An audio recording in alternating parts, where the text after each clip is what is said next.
Un débat a toujours existé dans le monde de l'informatique, que ce soit en Chine, en France ou partout dans le monde. Alors, vous êtes Mac ou PC? Ta, on s'enflamme pas, d'abord le générique.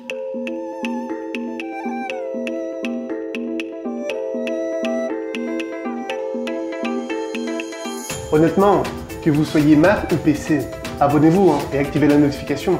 Bonjour à vous, ici Calvin de Chinese et nous allons voir aujourd'hui le mot ordinateur. Genau. L'histoire derrière ce mot est tout à fait fascinante. Le premier caractère qui le compose est le mot dian, qui signifie l'électricité. À l'origine, cela représentait le dessin d'un éclair, de la foudre, qui passait à travers le ciel, qui passait devant le soleil. Ainsi, en reprenant le caractère du soleil et une barre qui représente la foudre qui touche le sol et qui se diffuse ensuite, d'où la courbe en bas.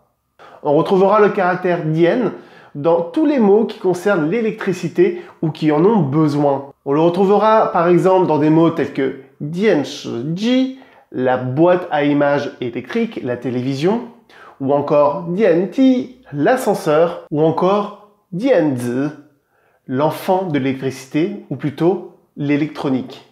Bah alors, Mac ou PC? Honnêtement, il n'y a pas de débat. Le deuxième caractère, quant à lui, est la représentation d'un cerveau. Celui-ci a subi beaucoup d'évolutions. On retrouvera d'un côté le caractère de la lune, yue, mais à l'origine, cela représentait le caractère zhu, la chair. Afin de pouvoir conserver la chair des animaux, les Chinois utilisaient des pics ou des sortes de grilles sur lesquelles ils y accrochaient la viande. Ainsi, on obtient deux pics plantés dans le sol avec un autre au-dessus sur lequel on y fait pendre la viande. Un peu comme pour faire des grillades. Ce caractère étant très proche du caractère yue, lorsqu'il sert de composant, celui-ci a été remplacé. Les traits qui étaient à l'origine obliques ont tout simplement été remis droits, ce qui nous donne le caractère yue, la lune. Le sous-caractère de gauche, quant à lui, est la représentation d'un crâne vu du dessus. On retrouvera en haut une barre qui représente l'avant du visage, ainsi qu'un trait qui représente le nez. À l'arrière, on reverra la forme du crâne avec une croix. Cette croix représente le fontanelle. Le fontanelle étant la partie du crâne qui est molle lorsque l'on est encore bébé et qui progressivement se fait remplacer par des os.